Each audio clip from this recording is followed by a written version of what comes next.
नबी अकरम पर सबसे पहली जो आयतें नाजिल हुई उसका ताल्लुक भी इल्म से। गौर कीजिए, तौहीद के बगैर कोई इस्लाम नहीं ला सकता, मुसलमान नहीं हो सकता। जब तक वो ला इलाहा इल्लल्लाह मुहम्मदुर रसूलुल्लाह न पढ़ ले, इस्लाम में दाखिल नहीं हो सकता। और इस्लाम में दाखिल होने के बाद पहली चीज इकामिस सला, नमाज कायम करो, फिर इताइज ज़का, ज़कात दो, फिर सौमी रमजान, रमजान के रोजे रखो, फिर वल हज, हज करो, खाने काबा की ज़ियारत। ये चीजें इस्लाम की बुनियाद हैं और इस्लाम इन्हीं पर टिका हुआ है। लेकिन मुहम्मदुर रसूलुल्लाह गारे हिरा में मौजूद है, वो गारे हिरा जहां आज भी लोगों को जाने में उसकी ऊंचाई देखते हैं नीचे से तो वहां तक पहुंचने में डर लगता है। अल्लाह के नबी उस गारे हिरा में हैं, रात के अंधेरे में, अभी नबी नहीं बने, उस गारे हिरा में जिब्राइल आते हैं और आकर कहते हैं इक़रा या मोहम्मद, आए मोहम्मद पढ़ो, आए मोहम्मद पढ़ो। आपने कहा माना बिकारी में पढ़ना नहीं जानता, क्या पढ़ूं, मैं तो पढ़ना ही नहीं जानता। जिब्राइल ने पकड़ा, खींचा और दबाया, जोर से छोड़ दिया और कहा इक़रा या मोहम्मद, आए मोहम्मद पढ़ो। बुखारी किताब बदिल वही पढ़िए। आपने कहा माना बिकारी में पढ़ना नहीं जानता, फिर छोड़ दिया, दबाया, फिर छोड़ दिया और फिर कहा तीसरी बार इक़रा या मोहम्मद, आए मोहम्मद पढ़ो। आपने कहा मैं पढ़ा हुआ नहीं हूं, फिर पकड़ा, फिर दबाया, इतनी जोर से दबाया कि अल्लाह के नबी फरमाते लक़द खशीतु अला नफ्सी, मुझे ऐसा लगा कि कहीं मेरी जान न चली जाए। फिर छोड़ दिया और छोड़ने के बाद कहा इक़रा बिस्मि रब्बिकल लज़ी खलक़, खलक़ल इंसान मिन अलक़, इक़रा व रब्बुकल अकरमुल लज़ी अल्लम बिल क़लम, अल्लमल इंसान मा लम यअलम। पढ़ो उस रब के नाम से जिसने पैदा किया, जिसने इंसान को जमे हुए खून से पैदा किया। इक़रा व रब्बुकल अकरमुल लज़ी अल्लम बिल क़लम, पढ़ो, पढ़ते जाओ, तुम्हारा रब बड़ा करम वाला है जिसने इंसान को कलम के जरिए इल्म सिखलाया, जिसने इंसान को कलम के जरिए इल्म सिखलाया। मेरे भाइयों गौर कीजिए कुरान की आयतों पर। इस्लाम जिन 5 चीजों पर टिका हुआ है, उन 5 चीजों में से कोई चीज सबसे पहले नाजिल नहीं हो रही है। सबसे पहले अगर कुरान की आयतें नाजिल हो रही हैं तो उन आयतों का ताल्लुक इल्म से। पूरी दुनिया शस्त्र है, बड़े बड़े, मैं गैर मुस्लिमों के स्टेज पर जा चुका हूं, मैं क्रिश्चियन लोगों के स्टेज पर भी गया हूं। बॉम्बे के अंदर सांता क्रूज में एक चर्च है ईसाइयों का। बॉम्बे में प्रोग्राम के मौके पर गया, उन लोगों को मालूम हुआ कि यहां जर्जी साहब आए हैं, तो उन लोगों ने अपने चर्च में भी मुझे दावत दी। और अफसोस मेरे भाइयों गौर कीजिए आप कि मुझसे पहले जो क्रिश्चियन पादरी बोल रहा था, स्पीच दे रहा था, उसने भी यही बयान किया उस चर्च के अंदर कि इल्म सबसे ज्यादा इस्लाम पेश करता है। यहां तक कि कुरान की पहली आयतें इल्म से भरी हुई हैं और ये वो नबी मोहम्मद पेश कर रहा है जो खुद पढ़ा लिखा नहीं है। ये बयान एक ईसाई पादरी के मुंह से मैंने उस चर्च के अंदर सुना है। गौर कीजिए आप, ये इस्लाम की बुनियादी तालीम है जो नमाज का हुक्म नहीं दे रही है, रोजे का हुक्म नहीं दे रही है, ज़कात की तालीम नहीं दे रही है, हज के बारे में नहीं बता रही है, जन्नत जहन्नम के बारे में नहीं बता रही है, पड़ोसियों के हुकूक, गैर मुस्लिमों के हुकूक, जानवरों के हुकूक पर चर्चा नहीं कर रही है। सबसे पहले हुक्म दे रही है कि पढ़ो, पढ़ो, इल्म हासिल करो। मेरे भाइयों गैर मुस्लिम सबसे ज्यादा कुरान की इस आयत को पसंद करते हैं और वो अपनी तकरीरों में, अपनी स्पीच में पेश करते हैं। हजरत अभी तक आपका हुआ नहीं है, इनसे कह रहा हूं अभी तक हुआ नहीं है आपका। बहुत लेफ्ट डाउन करते हो आप, थोड़ा थोड़ा नीचे कर लो भाई, पीछे भी लोग बैठे हैं, नीचे करो चैनल को, तो मीनार नहीं है, नीचे करो, पीछे भी लोग बैठे हुए हैं। तो ये इल्म है। वो चाहता तो सबसे पहले ला इलाहा इल्लल्लाह की दावत दे सकता था, वो चाहता तो नमाज का हुक्म दे सकता था, लेकिन कुरान की पहली आयतें जो गारे हिरा में नाजिल हो रही हैं वो क्या कह रही हैं? पढ़ो। और क्या कह रही हैं? उस रब के नाम से पढ़ो जिसने पैदा किया। सब जानते थे कि ये दुनिया किसने पैदा की। अरब के जाहिल भी जानते थे ये दुनिया बनाने वाला कौन है। आज के मौजूदा इस दौर में एक पढ़ा लिखा और अंग्रेजी जबान का एक्सपर्ट जावेद अख्तर जैसा आदमी नहीं समझ पा रहा है कि ये दुनिया कैसे बनी, किसने बनाई, बनाने वाला कौन, उसका मुनकिर। लेकिन अरब के जाहिल जानते थे कि ये दुनिया बनाने वाला कौन है। अरब के लोग अल्लाह का इनकार नहीं करते थे, कतई इनकार नहीं करते थे। कुरान उनके बारे में कहता है, आए मोहम्मद सल्लल्लाहु अलैहि वसल्लम आप इनसे पूछो मन खलक़स समावाति वल अर्ज़, जमीन व आसमान का खालिक कौन है? तो ये यही जवाब देंगे अल्लाह। इनसे पूछो क्या आसमान से बारिश कौन बरसाता है? ये यही जवाब देंगे अल्लाह। इनसे पूछो कि युखरिजुल हय्य मिनल मय्यति व मिनल मय्यति, इनसे पूछो कि जिंदा से मुर्दा को और मुर्दा से जिंदा को कौन निकालता है? अंडे से मुर्गी का बच्चा और मुर्गी से अंडा, जानदार से बेजान चीज और बेजान से जानदार चीज कौन निकालता है? तो ये यही जवाब देंगे अल्लाह। अल्लाह का इनकार नहीं करते थे। वो भी जानते थे कि एक छोटी सी सुई और माचिस का खोखला जब बगैर किसी बनाने वाले के नहीं बन सकता, तो ये जमीन, ये आसमान, ये चांद, ये सितारे, ये सूरज, ये सैयारे, ये कहकशाएं बगैर बनाने वाले के कैसे वजूद में आ जाएगा, बगैर बनाने वाले के कैसे अमल में आ जाएगा।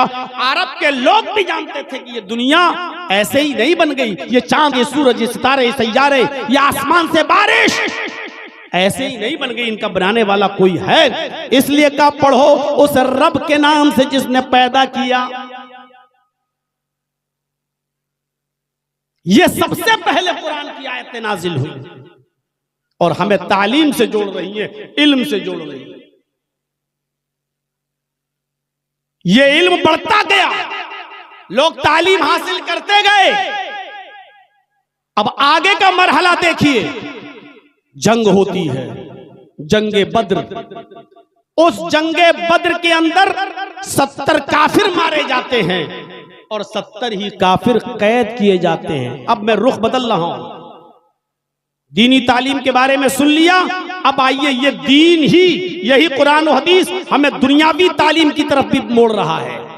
इसलिए ये कहना कि सिर्फ दीनी तालीम ही का हुक्म है कुरान में, ये गलत है। ये कहना कि सिर्फ इस्लामी तालीम का हुक्म है कुरान और हदीस में, ये गलत है। मेरे भाइयों, आज भी मैं ऐसे बहुत से मदरसों को जानता हूं, पूरा हिंदुस्तान घूमता हूं, बहुत से मदरसों को जानता हूं जहां ना इंग्लिश पढ़ाई जाती है, ना कुरान और हदीस के अलावा कोई चीज नहीं पढ़ाई जाती है, ना हिंदी है, ना वहां इंग्लिश है, ना मैथ है, कुछ नहीं है वहां।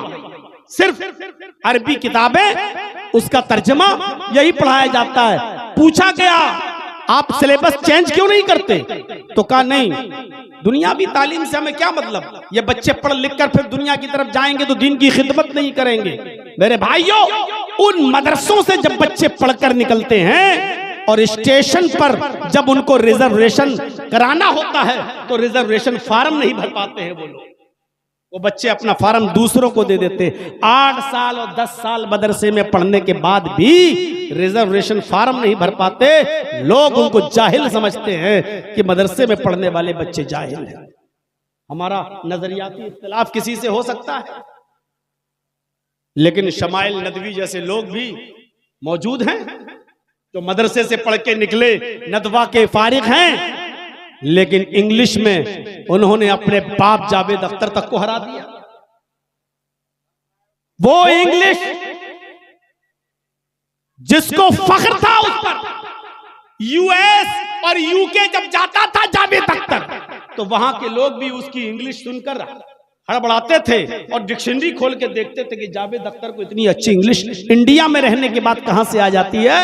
ऐसा पढ़ा लिखा और अंग्रेजी का ज्ञानी और अंग्रेजी जानने वाला आदमी शमाइल नदवी की एक अंग्रेजी नहीं समझ पा रहा है और बार बार पूछ रहा है, साहब ये आप कोई आसान जुमले इस्तेमाल नहीं कर सकते हैं क्या? आप इसको थोड़ा सा आसान जुमलों में नहीं बोल सकते हैं? मैं आपका सही बात तो यह है कि मैं आपकी ये इतनी डिफिकल्ट इंग्लिश समझ नहीं पा रहा हूं। मदरसे के बच्चे जब दुनियावी इल्म हासिल करने पे आते हैं तो दीन के साथ साथ दुनियावी इल्म में भी पुख्ता होते हैं। मेरे भाइयों, हमारा उनसे नजरियाती इख्तिलाफ हो सकता है, लेकिन इस बात में मैं उनसे सहमत हूं कि दीन के साथ साथ दुनियावी इल्म भी हासिल करना इंतहाई जरूरी है। और हमें अपने मुल्क में रहना है तो दीन के साथ साथ दुनिया को भी लेकर चलना पड़ेगा।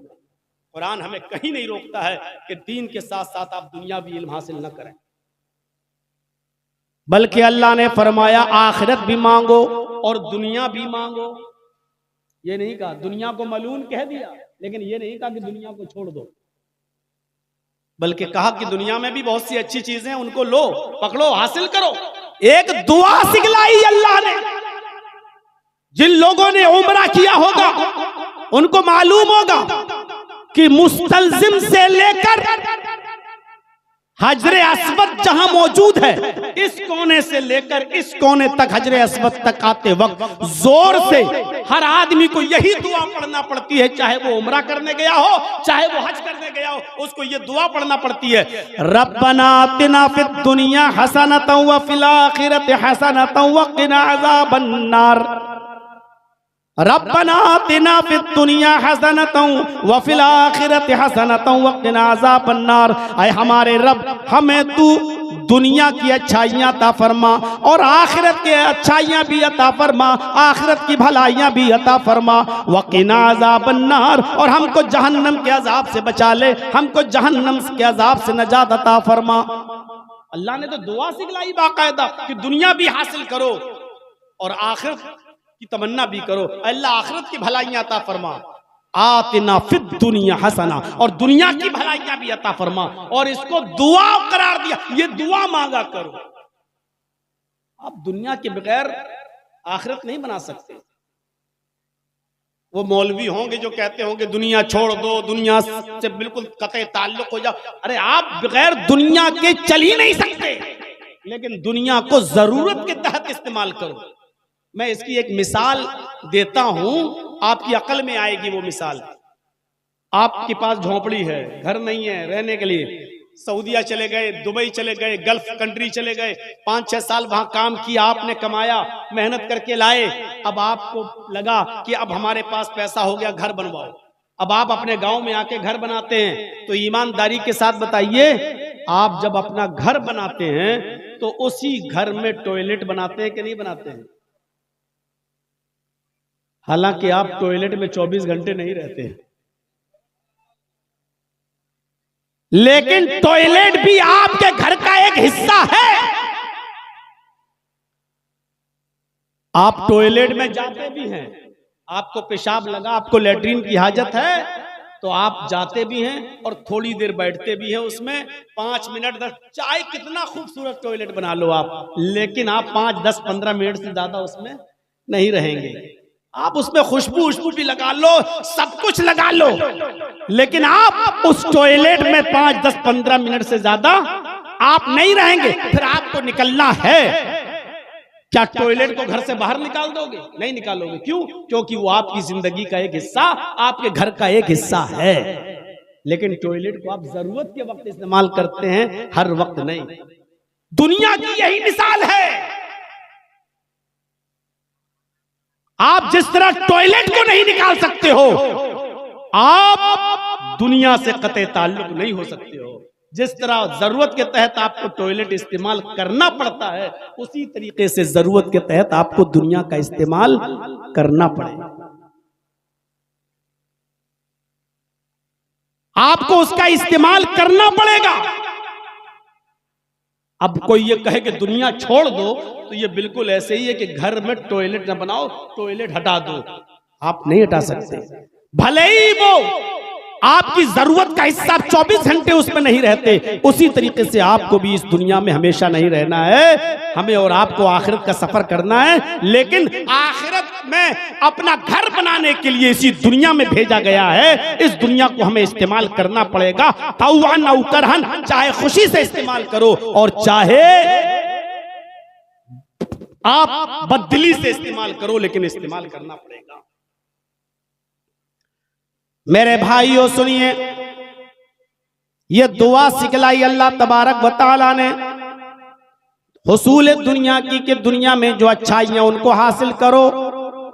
जंगे बद्र होती है, 70 काफिर मारे जाते हैं और 70 कैद कर लिए जाते हैं। आपने उन काफिरों को जो कैद किए गए मारा नहीं, उनको कत्ल नहीं किया। इस्लाम से पहले जितने भी मजहब इस दुनिया में मौजूद थे, जब कोई कैदी जंग में पकड़ा जाता था तो उन कैदियों को, उन असीरों को मार डाला जाता था, उनको कत्ल कर दिया जाता था। मोहम्मद रसूलुल्लाह ने इंसानियत का सबक सिखाया। आपने फरमाया जो कैदी जंग में पकड़े जाएं उनके साथ अच्छा सलूक करो, उनको खिलाओ पिलाओ और जुर्माना लेकर, माले फिदिया लेकर उनको छोड़ दिया करो।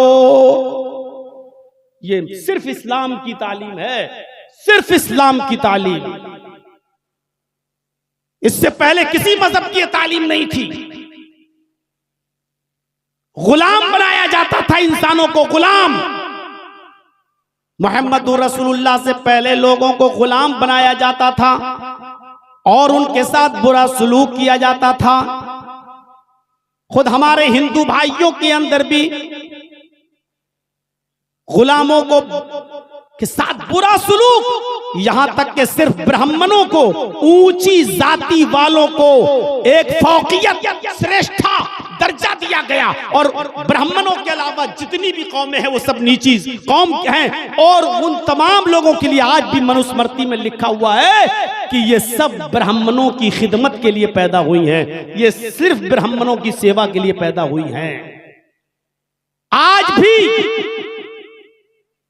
मनुस्मृति के उसी आधार पर देश की राष्ट्रपति द्रौपदी मुर्मू जैसी दलित औरत को आज तक राम मंदिर का दर्शन करने की परमिशन नहीं दी गई।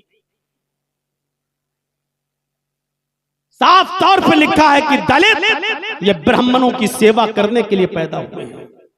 ये इस्लाम जब आया तो मोहम्मद रसूलुल्लाह सल्लल्लाहु अलैहि वसल्लम ने गुलामी को खत्म किया। आपने ऐसी सजाएं मुतय्यन की कि उन सजाओं में गुलाम को आजाद करने का तरीका भी बता, किसी तरीके से लोग गुलामी से आजादी पाएं।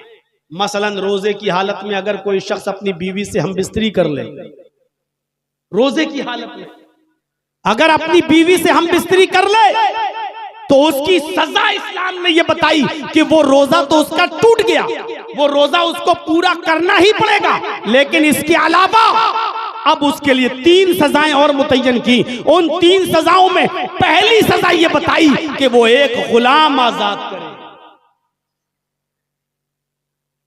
देख रहे हैं, ताकि इस जुर्म को जो इसने किया है इसकी सजा जब भुगतेगा, एक गुलाम आजाद करेगा तो कम से कम एक गुलाम को तो आजादी मिलेगी, एक आदमी तो इंसानों की गुलामी से छूटेगा। या इसी तरीके से कोई शख्स अपनी बीवी से कह दे अंत अलैया का ज़हरे उम्मी, तू मुझ पर मेरी मां की तरह हराम हो गई, जा आज के बाद मैं तुझे हाथ नहीं लगाऊंगा। अब वो शख्स अगर ये चाहता है कि मैं अपनी बीवी को अपनी बीवी बनाऊं, मैंने इसको मां बोलकर बहुत बड़ा जुर्म किया है, तो अब वो अपनी बीवी बनाने से पहले एक गुलाम आजाद करेगा। ये गुलाम को आजाद करने की शुरुआत इस्लाम ने बताई है। ऐसी ऐसी सजाएं मुतय्यन की हैं कि उन सजाओं में गुलाम को आजाद करना। जब 70 कैदी गिरफ्तार किए गए तो अल्लाह के नबी ने फरमाया हम इनको छोड़ने के लिए तैयार हैं, जुर्माना दो, माले फिदिया दो और ले जाओ, माले फिदिया दो और ले जाओ। बहुत से लोग अपने अपने रिश्तेदारों को छुड़ा लाए, इतना माल दिया, चलो जाओ ले जाओ। सिर्फ 10 काफिर ऐसे रह गए 70 में 60 छोड़ दिए गए। सिर्फ 10 काफिर ऐसे रह गए जिनके रिश्तेदारों के पास माल नहीं था, जो अल्लाह के रसूल को माल देकर अपने कैदियों को छुड़ा लाएं। तो अल्लाह के नबी ने उन कैदियों से कहा कि तुम्हारे रिश्तेदारों के पास माल नहीं है और तुम भी जाना चाहते हो, कि हाँ जाना तो चाहते हैं लेकिन माल नहीं है। आपने फरमाया तुम्हें कौन सी जबान आती है अरबी के अलावा? उन्होंने जवाब दिया कि मुझे अरबी के अलावा अबरानी जबान आती है। अबरानी जबान, अबरानी। अल्लाह के नबी ने फरमाया तुम में एक आदमी मेरे 10 सहाबा को अबरानी जबान सिखाएगा। देख रहे हैं आप, तुम में एक आदमी मेरे 10 सहाबी को अबरानी जबान सिखाएगा। अब तुम जितनी जल्दी मेरे सहाबा को अबरानी जबान सिखा दोगे हम तुम्हें छोड़ देंगे। अब जल्दी जाने के चक्कर में इन लोगों ने मुहम्मदुर रसूलुल्लाह सल्लल्लाहु अलैहि वसल्लम के सहाबा को जल्दी से अबरानी जबान सिखा दिया और आपने भी छोड़ दिया। जब ये सहाबा अबरानी जबान सीख गए तो अल्लाह के नबी ने उनको उस मुल्क के अंदर भेजा जहां के लोग अबरानी जबान जानते थे। आपने फरमाया जाओ, अब तुम उस मुल्क के अंदर जाओ और अबरानी जबान में इस्लाम की दावत दो। जो लोग अरबी नहीं जानते आप उनको अरबी अबरानी जबान में इस्लाम पहुंचाओ, उनको तौहीद की दावत अबरानी जबान में दो, उनको इस्लाम की दावत अबरानी जबान में दो। अब उनको उनकी जबान में इस्लाम पहुंचाया गया और वो लोग भी इस्लाम लाए। इससे पता चलता है कि मुहम्मदुर रसूलुल्लाह सल्लल्लाहु अलैहि वसल्लम ने दूसरी जबान सीखने को मना नहीं किया और दूसरी जबान में इस्लाम की दावत और इस्लाम की तबलीग से मना नहीं किया है। इसलिए आज जरूरत है इन मदरसों को दीन के साथ साथ दुनियावी तालीम भी दें। मैं जानता हूं कि सबसे बेहतर तालीम कुरान की तालीम है और अल्लाह के नबी ने दीनी तालीम को फर्ज करार दिया। मन तलब, आपने साफ फरमाया तलबुल इल्म फरीज़तुन अला कुल्li मुस्लिम, इल्म दीन का हासिल करना हर मुसलमान पर फर्ज है। इसमें मर्द भी शामिल है, औरत भी शामिल है। क्या कहा गया? इल्म हासिल करना हर मुसलमान पर, ख्वाह वो मर्द हो या औरत, फर्ज है। फर्ज, ये फर्ज किफाया नहीं है। जो पढ़ना चाहे पढ़ ले और जो छोड़ना चाहे छोड़ दे। मौलाना किफायतुल्लाह सनाबली की बाकायदा तहकीक है इस मसले पर कि उन्होंने लिखा कि ये फर्ज ऐन है। जैसे नमाज फर्ज है, रोजा फर्ज है, हज फर्ज है, ज़कात फर्ज है, इसी तरीके से हर मुसलमान के लिए इल्म दीन हासिल करना, उसकी जरूरी तालीमात को हासिल करना, जरूरी दीन सीखना, जरूरत के मुताबिक, जरूरत के तहत, जरूरत बकद्र जरूरत इल्म दीन हासिल करना भी हर मुसलमान पर, चाहे वो मर्द हो या औरत, फर्ज। और आप जानते हैं कि इसमें कुरान सबसे आला किताब, यही वो किताब है। पहले इल्म दीन हासिल करने से पहले आपको इस कुरान की हैसियत, इसकी हक्कानियत, इसकी आज़मत को समझना पड़ेगा। दुनिया के सारे मजहब उठा लो, हिंदू धर्म, ईसाई धर्म, यहूदी मजहब, कोई भी मजहब उठा लो और चैलेंज के साथ उन लोगों से पूछो कि वो अपनी किताबों में ये बताएं, सिर्फ ये बताएं कि वो कैसी किताब है। बाइबिल से पूछो, आए बाइबिल, इंजील बता तू कैसी किताब है, इंजील नहीं बताएगी। जबूर से पूछो, आए जबूर तू कैसी किताब है, जबूर नहीं बताएगी। आप हिंदू धर्म की किताबों से पूछो, वेदों से पूछो, आए वेद बता तू कैसी किताब है, वेद नहीं बताएगा। आप सवाल करिए, पढ़ जाइए पूरी बाइबिल, पढ़ जाइए इंजील, पढ़ जाइए जबूर, सारी किताबें पढ़ जाइए और पढ़ जाइए वेद, और पूछो क्या है वेद बता कौन सी किताब, कोई किताब आपको जवाब नहीं देगी। आप कुरान से पूछो, आए कुरान बता तू कैसी किताब है, आए कुरान बता तू कैसी किताब है। कुरान जवाब देगा ज़ालिकल किताबु ला रैब फीह, ये कुरान, ये किताब बिला शक व शुबा दुरुस्त है, इसमें शक करने की कोई गुंजाइश नहीं। ये कुरान आपको जवाब देगा। आप दूसरी किताबों से सवाल करो, आए किताबों तुम किन लोगों के लिए उतारी गई हो, किन लोगों के लिए भेजी गई हो। पूरी इंजील पढ़ जाओ जवाब नहीं मिलेगा, पूरा जबूर पढ़ जाओ जवाब नहीं मिलेगा, वेद पढ़ जाओ जवाब नहीं मिलेगा। आप कुरान से पूछो क्या है, कुरान बता तू कैसे, तू किन लोगों के लिए आया है, तुझे किन लोगों के लिए उतारा गया है। कुरान जवाब देगा हुदल लिल मुत्तकीन, ये कुरान अल्लाह से डरने वाले लोगों के लिए हिदायत है, मुत्तकीन के लिए हिदायत है। ये कुरान अल्लाह से डरने वाले लोगों के लिए हिदायत है। कुरान आपको हर सवाल का जवाब देगा। आप दूसरी किताबों से पूछो, आए किताबों बताओ तुम किस महीने में उतरी। अल्लाह की कसम इंजील नहीं बताएगी कि वो किस महीने में उतरी, जबूर जवाब नहीं देगी कि वो किस महीने में उतरी।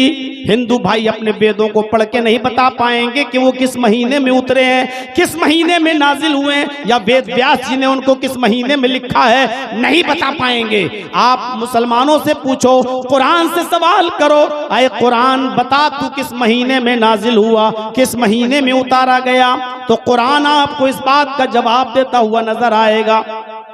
शहरु रमज़ान अल्लज़ी उन्ज़िला फ़ीहिल कुरआन, रमजान का महीना वो बाबरकत महीना है जिस महीने के अंदर कुरान नाजिल किया गया है। कुरान आपको इस बात का जवाब देता हुआ नजर आएगा।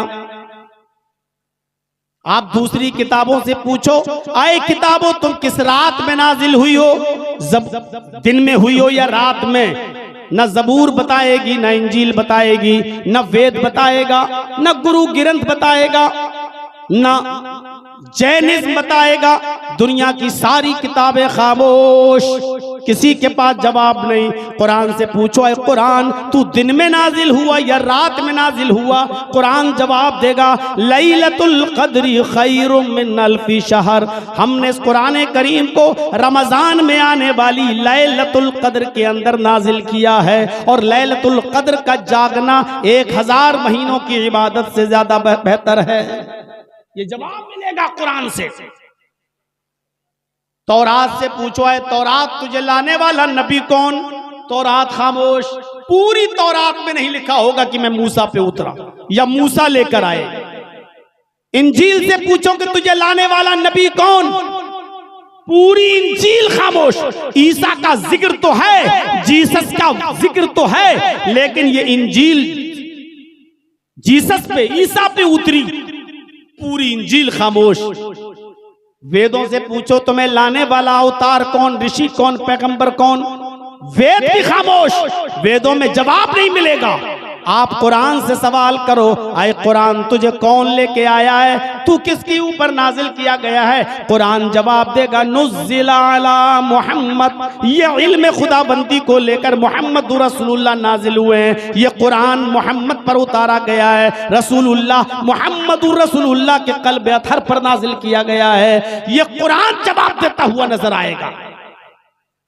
दूसरी किताबों से पूछो, आए किताबों क्या तुम्हारे अंदर चेंजिंग हुई है या हो सकती है नहीं, सारी किताबें खामोश। आप कुरान से पूछो, अरे कुरान क्या तेरे अंदर भी तब्दीली मुमकिन है, क्या तू भी बदली जा सकती है जैसे और किताबें बदल गई। कुरान जवाब देगा नहनु नज़्ज़लना ज़िक्रा व इन्ना लहू लहाफ़िज़ून, हम ही ने इस कुरान करीम को नाजिल किया है और हम ही इसकी हिफाजत फरमाएंगे। यानी कुरान जिंदगी भर कभी तब्दील नहीं हो सकता है। कयामत की सुबह तक तमाम सेहूनी और सल्जूकी ताकतें आ जाएं, लेकिन कुरान का जबर जेर तो दूर, कुरान का नुक्ता भी नहीं बदल सकती। एक साहब उठे थे कुरान बदलने के लिए, सुप्रीम कोर्ट में एप्लीकेशन दी थी कुरान की 40 आयतों को निकाला जाए, ये जिहाद के लिए उकसाती हैं। सुप्रीम कोर्ट ने एप्लीकेशन को खारिज कर दिया और 1 लाख रुपए का जुर्माना भी लगा दिया।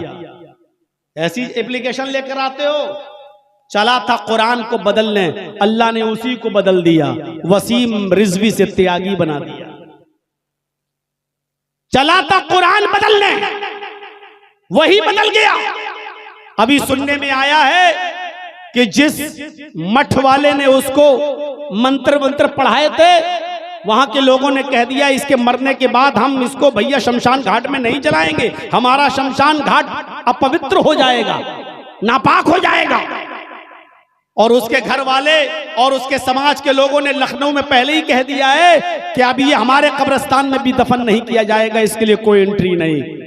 देख रहे हैं आप, न वो शमशान घाट में अब जलाया जाएगा, न उसको कब्रिस्तान में दफन किया जाएगा। चला था कुरान बदलने, अल्लाह ने उसकी हैसियत ये कर दी, न खुदा ही मिला न विसाले सनम, न इधर का हुआ न उधर का। मेरे भाइयों, बदल दिया उसको, उसकी हैसियत देख लो अब क्या जो भी कुरान को बदलने की कोशिश करेगा मिट जाएगा, सफ़े हस्ती से तास-तास हो जाएगा। कुरान करीम का एक जबर जेर तो छोड़ो, एक नुक्ता भी नहीं बदल सकता है। इन्ना नहनु नज़्ज़लना ज़िक्रा व इन्ना लहू लहाफ़िज़ून। हम ही ने इस कुरान करीम को नाजिल किया, हम ही इसकी हिफाजत फरमाएंगे। ये बच्चे जो कुरान पढ़कर फारिग हुए हैं, अजीज तलबा, तुमने मामूली चीज हासिल नहीं की है, तुमने उस कुरान को हासिल किया है। इस कुरान के नुज़ूल से पहले मक्का उम्मुल खबाइस था, बुराइयों की जड़ था।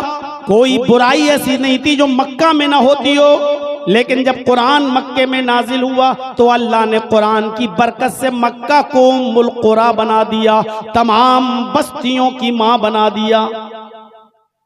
कुरान के नाजिल होने से पहले रमजान का महीना एक आम महीना था, जैसे मुहर्रम का महीना, सफर का महीना, रबीउल अव्वल का महीना एक आम महीना था, रमजान का महीना भी।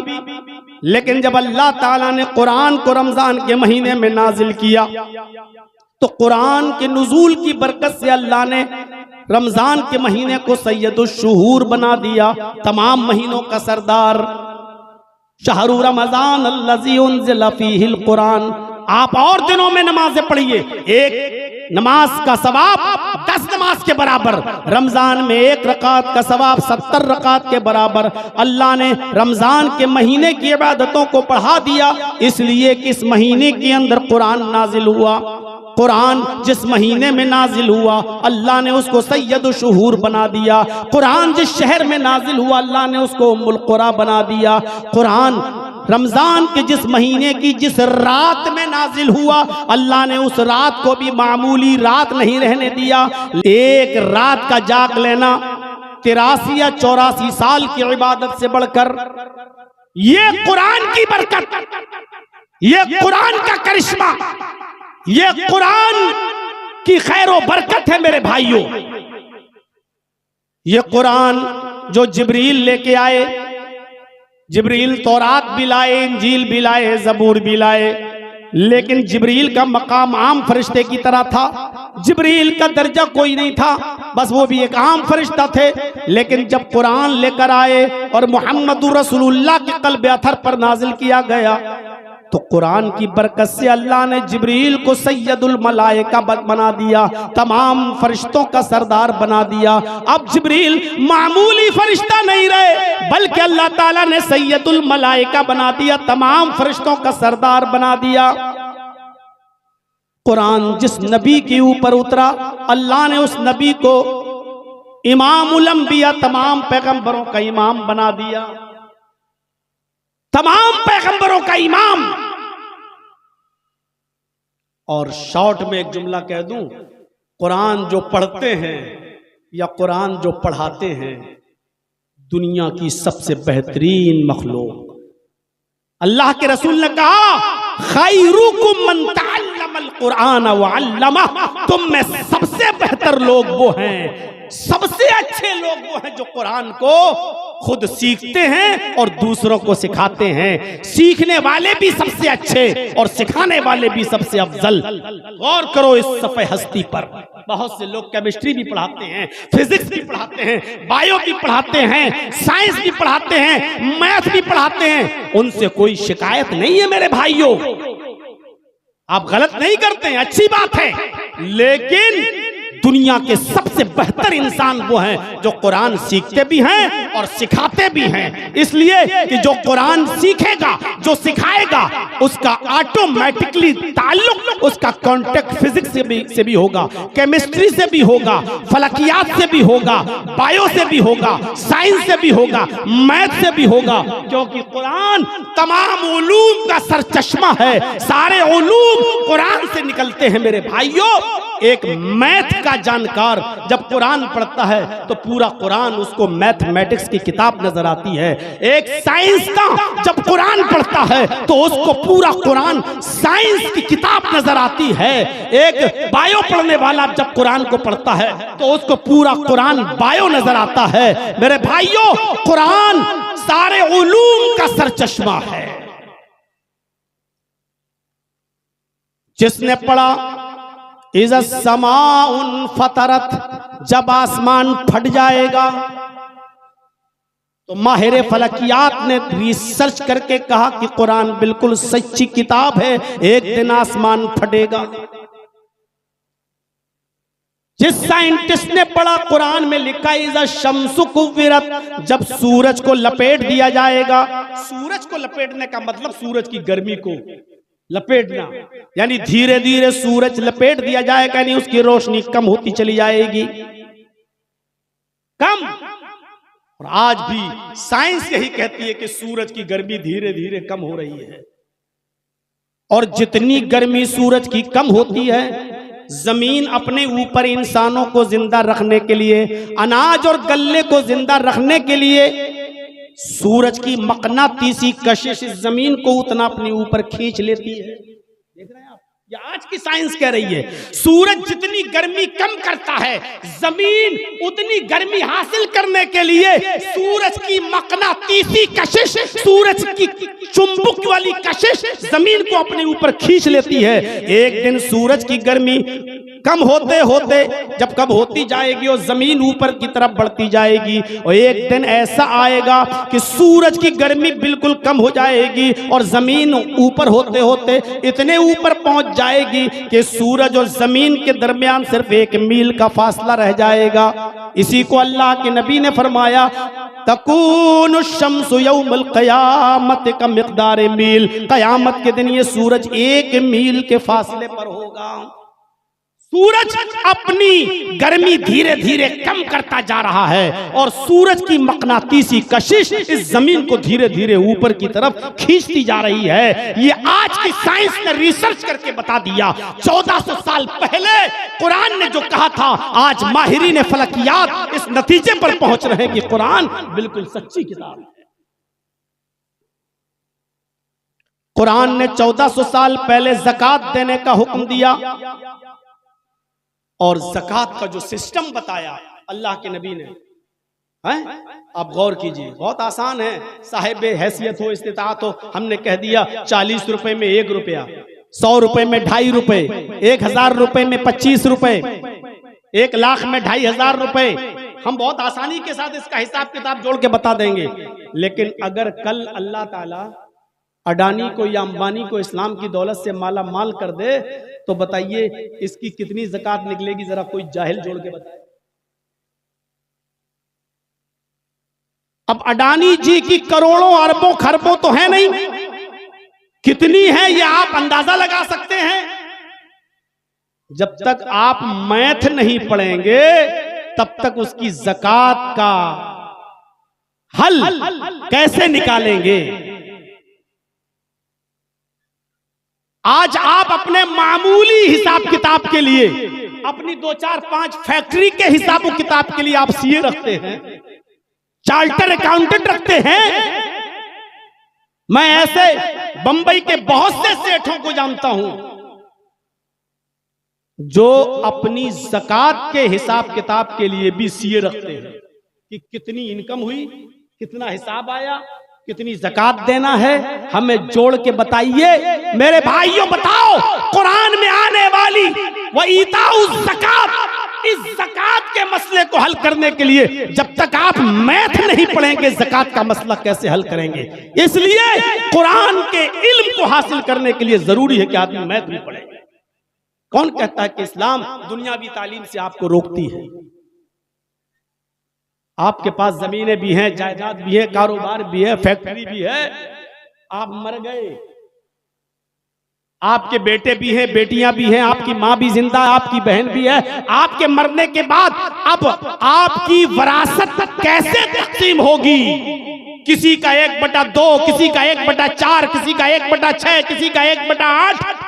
जब तक आप मैथ नहीं पढ़ेंगे तब तक आप अपनी प्रॉपर्टी, जमीन और जायदाद का बंटवारा नहीं कर सकते हैं। इल्मुल फराइज को सीखने के लिए आपको मैथ भी पढ़ना पड़ेगी। इसलिए कुरान और हदीस आपको दुनियावी तालीम हासिल करने से नहीं रोकती है। इसलिए मदरसों में आप दीन के साथ साथ दुनियावी तालीम का हासिल करना भी बहुत जरूरी हो।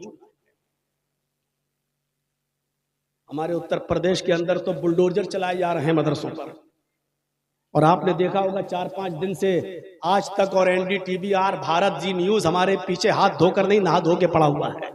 आप टीवी खोल के देख रहे होंगे, आज भी एक टीवी चैनल पे चला हुआ है और हमको ममता का दलाल कह रहा है आज भी, और यहां तक कह रहा है कि इस जहरीले भड़काऊ भाईजान पर कब लगाम कसी जाएगी। ये आज का बयान है, मेरे पास सेव है मोबाइल में।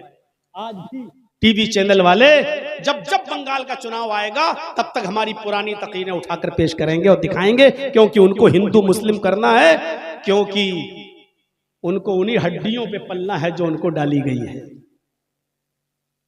तो मेरे साथियों, इस्लाम दीनी तालीम से आपको नहीं रोकता है, दीनी तालीम के साथ दुनियावी तालीम से आपको नहीं रोकता है। आप कैसे हल करेंगे? और आपको बता दो, भोपाल में एक डॉक्टर था जिसका नाम है डॉक्टर शिव शक्ति स्वरूप। मदरसों में नहीं पढ़ा, MBBS MS डॉक्टर, बेहतरीन सर्जन, और सर्जन भी हाथ पैर का नहीं, न्यूरो सर्जन, पूरा दिमाग निकाल के बाहर रख देता है, पूरा दिमाग निकाल के बाहर रख देता है, पूरा खोपड़ी खोल देता है। Neuro surgeon, MBBS MS। 28 साल पहले कोई मरीज उसके पास आया, उसने उसका इलाज किया, कुछ दीनी बातें चलने लगी। पहले जहरीला जमाना नहीं था, पहले लोग एक दूसरे को समझते थे, प्यार मोहब्बत की बातें करते थे। इस डॉक्टर ने कहा, भाई आप बड़ी अच्छी बातें करते हैं, आपका बहुत भरोसा है अल्लाह के ऊपर, तो हमें भी कुछ कुरान उरान पढ़ने के लिए दीजिए। तो उस आदमी ने दूसरी मुलाकात में उसको इंग्लिश में कुरान दे दिया। कबाड़ी मार्केट नंबर 2 भोपाल में एक मस्जिद है अहले हदीस की, वो वहीं का रहने वाला था, और उसने वो डॉक्टर शिव शक्ति स्वरूप को वो कुरान दे दिया। डॉक्टर शिव शक्ति स्वरूप ने कुरान की चंद पारे इंग्लिश में पढ़े, लेकिन जब वो 18वें पारे में पहुंचा और उसकी नजर कुरान की इन आयात पर गई, लक़द ख़लक़नल इंसान मिन सुलालतिन मिन तीन थुम्मा जअलनाहु नुत्फ़तन फ़ी क़रारिन मकीन तुम्मा खलक़नन नुत्फ़ता अलक़तन फ़ख़लक़नल अलक़ता मुज़ग़तन फ़ख़लक़नल मुज़ग़ता इज़ामन फ़कसौनल इज़ाम लहमा।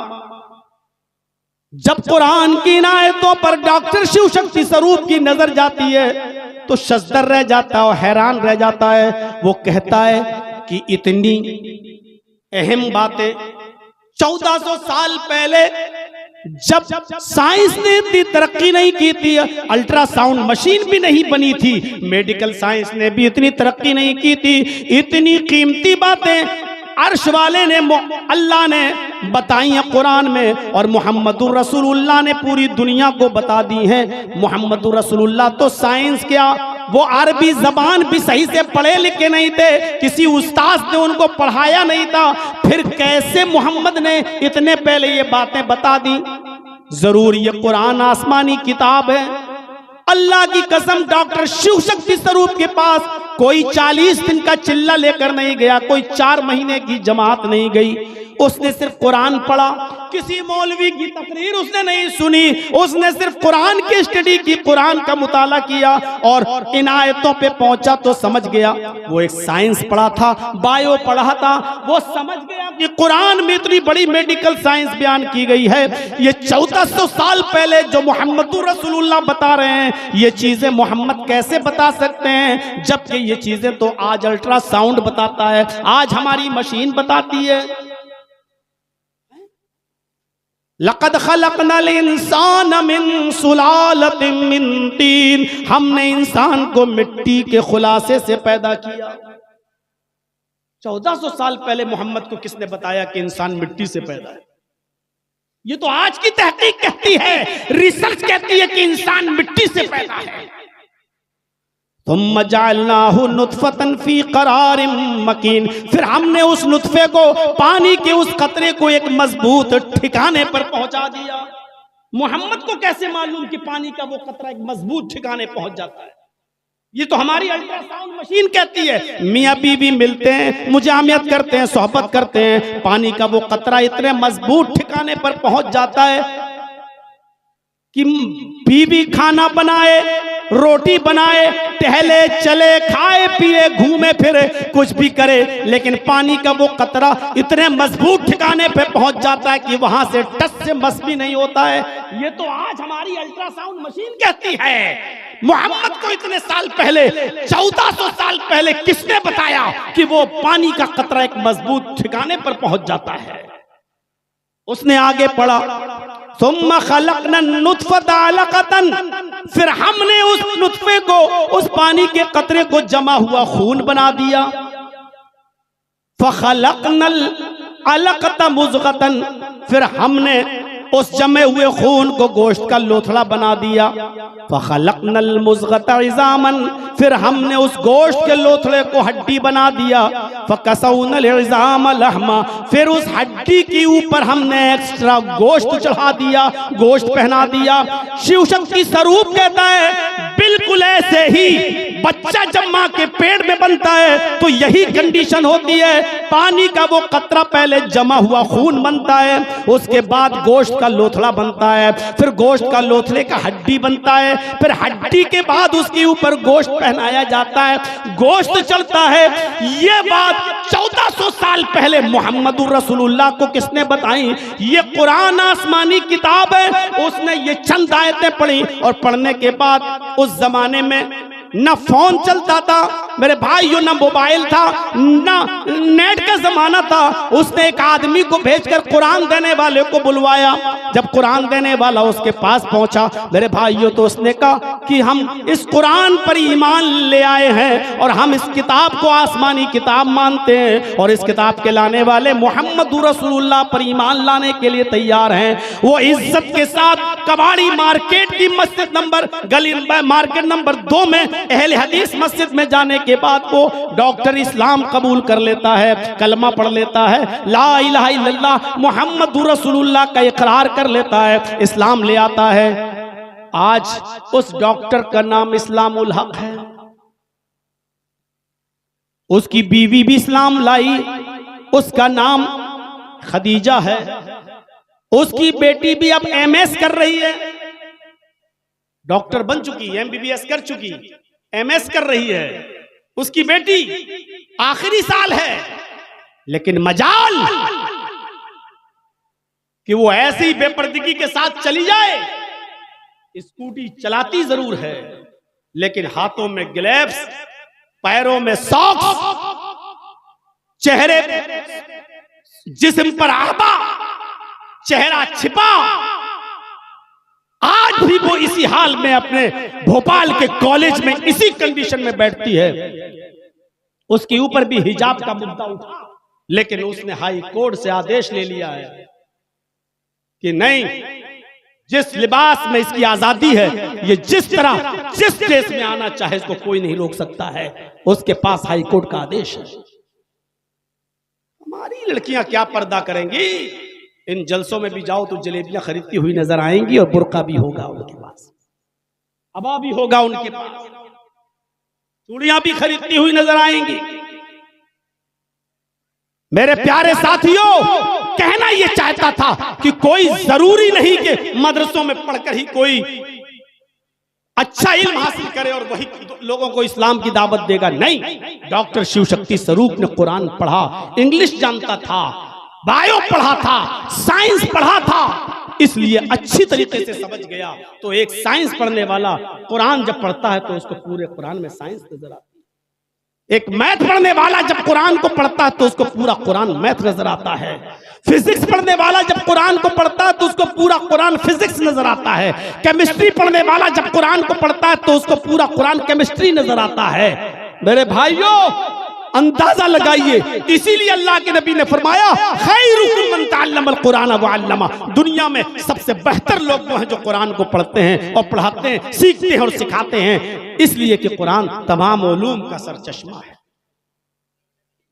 तमाम उलूम का सरचश्मा। हमें कुरान के इल्म में मजबूती हासिल करना है और इसीलिए दीनी तालीम लड़कों के साथ साथ लड़कियों को भी जरूरी है और लड़कियों को भी दीन के साथ साथ दुनियावी तालीम से भी नवाजिए। अल्लाह के नबी सल्लल्लाहु अलैहि वसल्लम, बुखारी पढ़ेंगे आप तो आप मर्दों को जब खिताब करते थे तो अल्लाह के रसूल ने लेडीज के लिए, ख्वातीन के लिए भी हफ्ते में एक दिन मुतय्यन कर रखा था और आप ख्वातीन में जाते थे और उनको नसीहतें किया करते थे, उनको दीन सिखलाया करते थे। इख्तिलात से बचाया है। कोशिश ये कीजिए कि लड़के और लड़कियां एक साथ बैठ के न पढ़ने पाए। अल्लाह के नबी सल्लल्लाहु अलैहि वसल्लम ने लेडीज की तालीम के लिए मर्दों के साथ उनको नहीं बिठाया, बल्कि ख्वातीन के लिए अलग से एक दिन मुतय्यन कर दिया।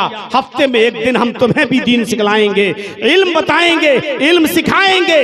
मक्के में तालीम का दौर शुरू हुआ ज़ैद इब्न अरकम के घर से।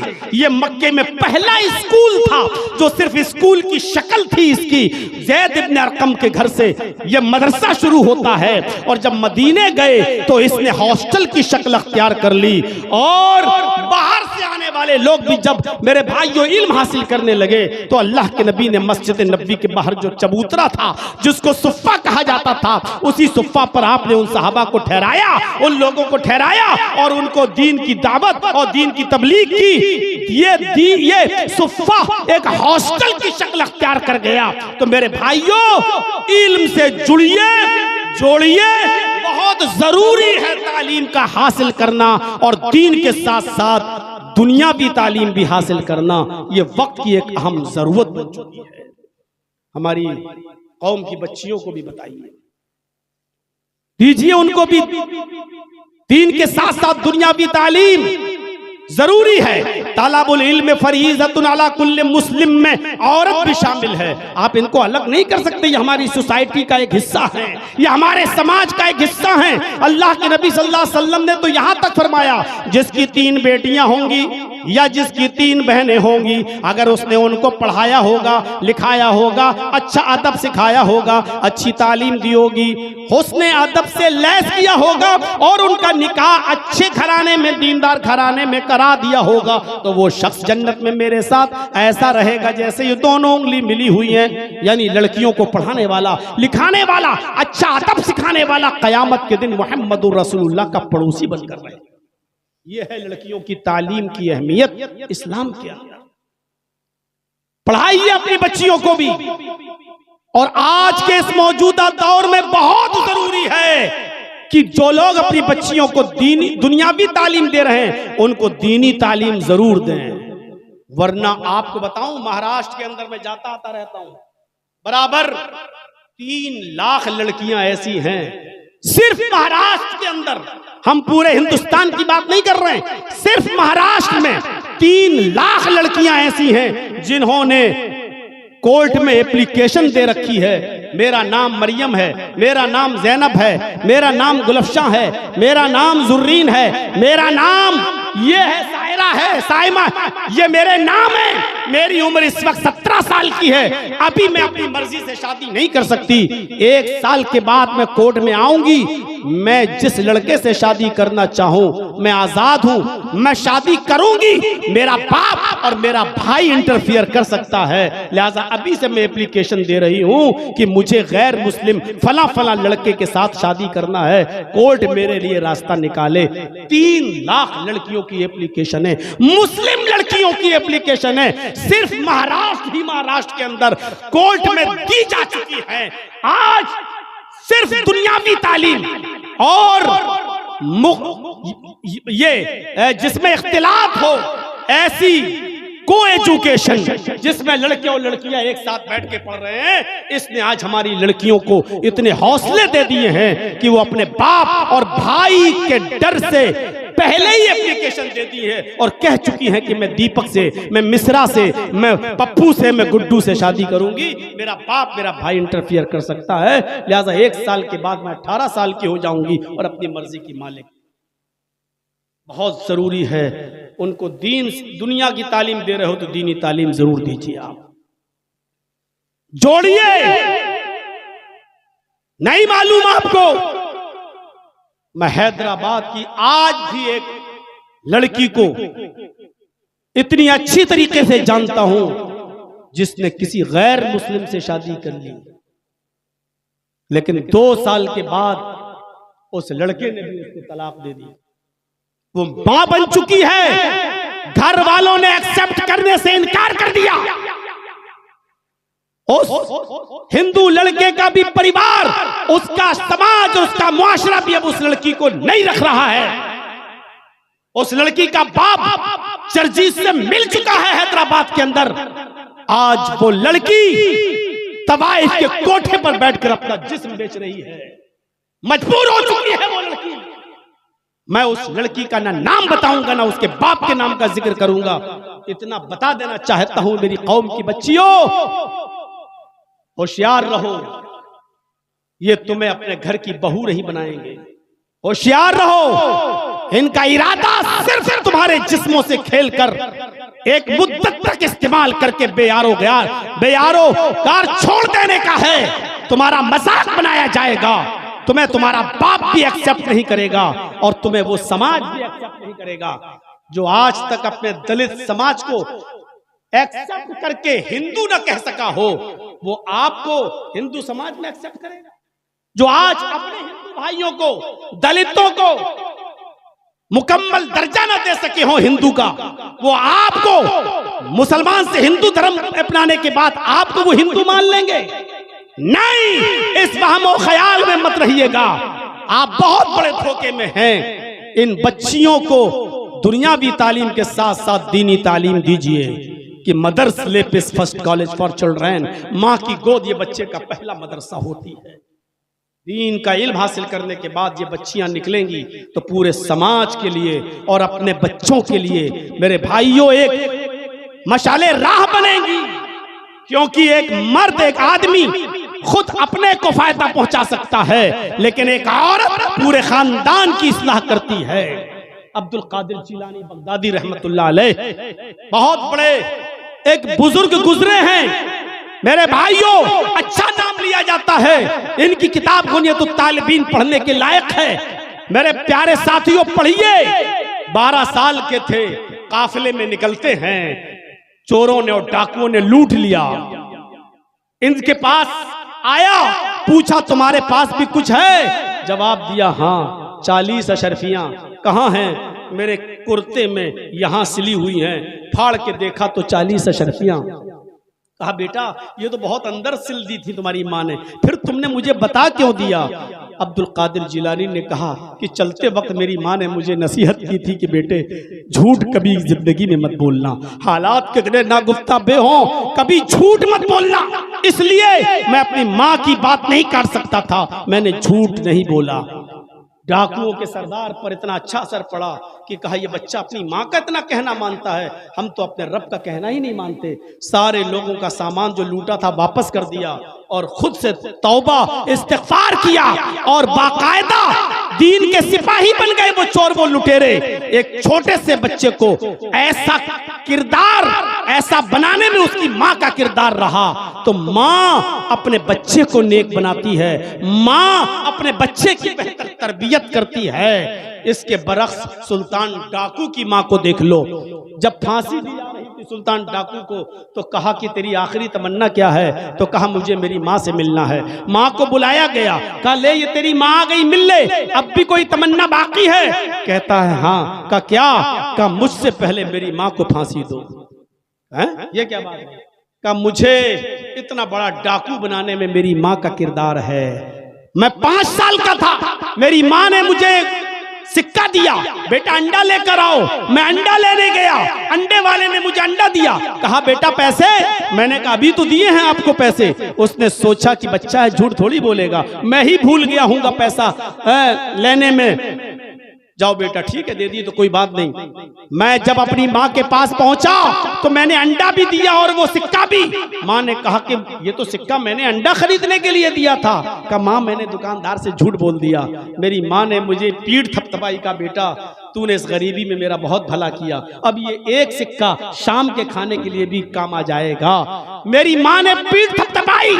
फिर मैं धीरे धीरे छोटी छोटी चोरियों से बड़ी बड़ी चोरी करने लगा। फिर मैं बहुत बड़ा डाकू बन गया। फिर इतना बड़ा डाकू बना कि सरेआम जो माल हमें नहीं देता था उसका मर्डर कर देता था, कत्ल कर देता था और उसका माल छीन लेता था। बिलाखिर पकड़ा गया, कोर्ट से मुझे फांसी की सजा सुनाई गई। अब मुझे फांसी हो रही है, मुझे फांसी के तख्ते पर पहुंचाने वाली ये मेरी माँ है। अगर पहले दिन जब अंडा चोरी करके लाया था उसी वक्त ये मेरे चेहरे पर थप्पड़ मारती और मुझे लेकर दुकानदार के पास जाती, उसका पैसा वापस करती और कहती कि मेरे बेटे से गलती हो गई, आज के बाद ऐसा नहीं होगा, और उसी वक्त मुझे थप्पड़ मारा होता तो आज मैं इतना बड़ा डाकू नहीं बनता, इतना बड़ा चोर नहीं बनता। मुझे इस फांसी के तख्ते पर चढ़ाने वाली मेरी माँ है, पहुंचाने वाली मेरी माँ है। मेरी कौम की बेटियों, अब्दुल कादिर जिलानी वाली माँ का किरदार अदा करो और ऐसा किरदार तुम्हें मदरसों में पढ़ने के बाद ही तुम कर सकती हो, क्योंकि तुम्हें दीन का इल्म होगा, तुम्हें कुरान का इल्म होगा, तुम्हें हदीस का इल्म होगा। जैसे मुस्तद अहमद में उस सहाबिया का वाक़या आया है कि जब वो बच्चा जनती है, उसके घर में बच्चा पैदा हुआ और जब वो बच्चा पेशाब करता था उसकी माँ उसकी शर्मगाह पे पानी डाल देती थी।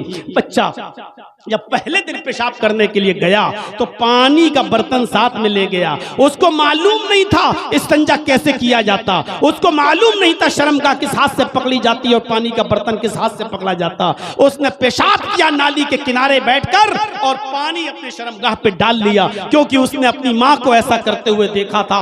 माँ दूर से देखती है, आसमान पे नजर डालती और कहती है अल्लाह मैं कामयाब हो गई, मैं अपने बेटे को जो सिखाना चाहती थी मैंने सिखा दिया, अपने बेटे को जो तरबियत देना चाहती थी वो तरबियत मैंने अपने बेटे को दे दी। आजकल की माएं अपने 8 और 10-10 साल के बच्चों की पैंट की चेन खोलकर नालियों पे खड़े होकर पेशाब करवाती हैं। स्कूलों में, यूनिवर्सिटियों में आपको दुनियावी इल्म तो मिल जाएगा लेकिन तरबियत नहीं मिलेगी। आज भी कॉलेज और यूनिवर्सिटी से पढ़ने वाले हजारों बीकॉम और एमकॉम, बीएससी और एमएससी करने वाले, पीएचडी करने वाले आपको ऐसे मिलेंगे जो सड़क के किनारे खड़े होकर नालियों के पास पैंट की चेन खोलकर गधे या कुत्ते की तरह तुम्हें पेशाब करते हुए नजर आएंगे। स्कूलों से उनको मेरे भाइयों एजुकेशन तो मिल गई लेकिन तरबियत नहीं मिली, और तरबियत माँ की गोद से मिलती है और माँ ऐसी मदरसों में तैयार होती हैं। इसलिए अपनी बच्चियों को दीन की तालीम भी दीजिए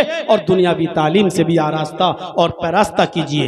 1 घंटा 40 मिनट की ये तकरीर काफी है। कल बरहेट में भी बोलना है और परसों असगर साहब के इलाके में भी जाना है मुझे, यानी दिल्ली और मेरठ में, फिर उनकी सदारत में मेरा प्रोग्राम है। इसलिए मेरे भाइयों इतना काफी है। आपसे गुजारिश है कि इस मदरसे को हम दुआ करिए अल्लाह रब्बुल आलमीन दिन दूनी रात चौगनी तरक्की अता फरमाए, और इस मदरसे में जो बच्चे पढ़कर निकले अल्लाह उनको दीन का सिपाही बनाए।